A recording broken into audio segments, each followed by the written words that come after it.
சாலக்ரம் வரகாத்து.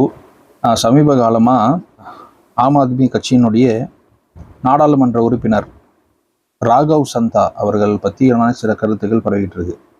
இப்போ இவர் அப்படி என்ன பண்ணிட்டாரு அப்படின்னா, நாடாளுமன்றத்தில் மக்களுடைய தினசரி பிரச்சனைகள், அடிப்படை பிரச்சனைகளை பேசுகிறார். அப்போ இது பேசின உடனே ஒன்றிய அரசாங்கத்துக்கு அது பிடிக்கலை.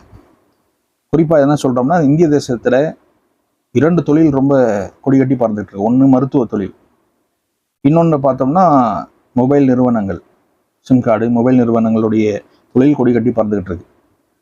அப்படிதான் இந்திய தேசத்தினுடைய நிலை அப்படி தான் இருக்குது. அவங்க தான் இன்னைக்கு ஆண்டுகிட்டு இருக்க மாதிரி. இந்த மாதம் செய்யக்கூடிய ரீசார்ஜ், ஒவ்வொரு மக்களும் மொபைல் வச்சுருக்கிறோம், சிம் கார்டு வச்சுருக்கிறோம், நம்ம தொலைத்தொடர்புக்கு அது அவசியம். மக்கள்கிட்ட பேசிக்கிறோம், ஒரு அவசரத்துக்கு கூப்பிட்டு நம்ம என்னென்ன தகவல் தெரிஞ்சுக்கிறோம். அப்போ இந்த சூழ்நிலையை, மக்களுடைய இந்த தேவையை டெலிகாம் நிர்வாகம் என்ன செய்யுது? டெலிகாம் ஃபுல்லாக நம்மளை வஞ்சிக்குது. எப்படின்னா, நம்ம ஒரு ரீசார்ஜ் பண்ணோம் என்று சொன்னால், ஒரு மாதத்துக்கு ரீசார்ஜ் பண்ணால் அதுக்கு தனி காஸ்ட்டு, இல்லைன்னா 28 நாட்களுக்குன்னு சொல்லி தனி காஸ்ட்லாம் கொடுத்துருக்குறாங்க. பொதுவாக அந்த 28 நாளுங்கிறதே கிடையாது, ஒரு மாதத்துக்கு தான் தரணும். இப்போ அதைத்தான் இவர் என்ன சொல்கிறாருன்னா, ஒரு வருஷம் என்பது 12 மாதங்களை இவங்க 13 மாதங்கள் ஒரு நாள் ஆக்கி வச்சிருக்கிறான். இந்த டெலிகாம் எல்லாமே 13 மாதங்கள் ஒரு நாள் என்பது ஒரு வருஷமாக ஆக்கி வச்சிருக்கிறான். ஏன்னா 28 நாள் கொடுத்து பிறகு இன்னொரு மாதமும் எக்ஸ்ட்ரா ரீசார்ஜ் பண்ணி 13 மாதங்கள் நம்ம ரீசார்ஜ் பண்ணுறோம். ஒரு வருஷத்துக்கு 13 தடவை, ஒரு நாள் எக்ஸ்ட்ராவும் போகுது. அப்போ இது சம்மந்தமாக கேள்வி எழுப்புறாரு. ஏன் இப்படி பண்ணுறீங்க? ஒரு மாதத்துக்கான ரீசார்ஜை கொடுங்க. 1.5 GB 2 GBன்னு கேட்டால் அது முழுமையாக கொடுங்க. ஒரு கட்டத்தில் 12 மணி ஆயிடுச்சுன்னா நம்ம அந்த டேட்டாவை சரியாக பயன்படுத்தலைன்னா உடனே அதை எக்ஸ்பைரி பண்ணிடுறீங்க. அந்த டேட்டா, மிச்சம் உள்ள டேட்டா அவருக்கு கிடைப்பது கிடையாது. காசு கொடுத்து தான் வாங்குறாரு. இல்லை ஒன்று, அது அடுத்த நாளுக்கு அந்த டேட்டாவை மாற்றணும் இல்லையா?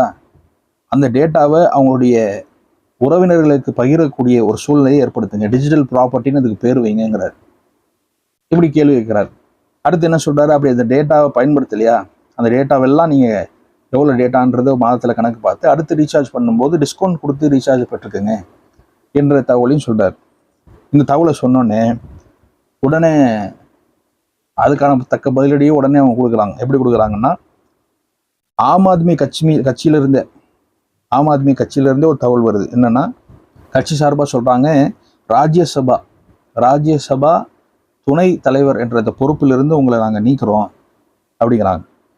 இந்த பிரச்சனையை ஏங்க அவர் பொறுப்புலேருந்து நீக்கிட்டீங்க அப்படின்னு கேட்டால், இவர் மக்களுக்கு ரொம்ப தேவையான பெரும்பெரும் பிரச்சனையெல்லாம் விட்டுட்டு இந்த மாதிரி சில்லற பிரச்சனையாக பேசிக்கிட்டு இருக்கிறாரு நாடாளுமன்றத்தில் அப்படின்னு ஒரு கேவலமான பதில் கொடுத்துருக்குறாங்க.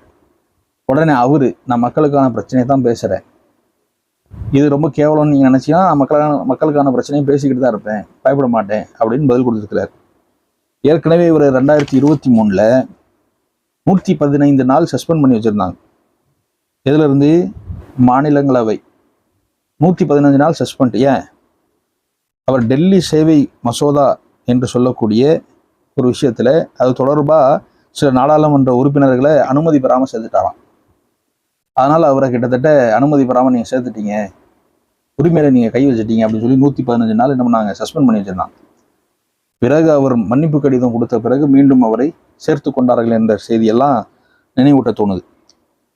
அப்போ உடனடியாக இந்த டெலிகாம் நிறுவனம் அதை பற்றியான ஒரு தகவலை, மக்களுக்கான அடிப்படை பிரச்சனையே பேசின உடனே, நாடாளுமன்றத்தில் பேசின உடனே நடவடிக்கை.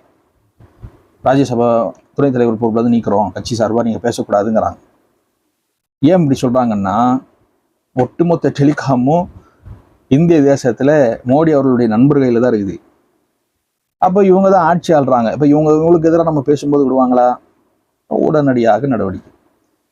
அது போக ஒரு ஏர்போர்ட்டில் 200 ரூபாய் விற்ற ஒரு காஃபியை அதுவும் ஒரு சட்ட ரீதியாக அணுகி நாடாளுமன்றத்தில் பேசி 10 ரூபாய்க்கு மாற்றிருக்கிறார்.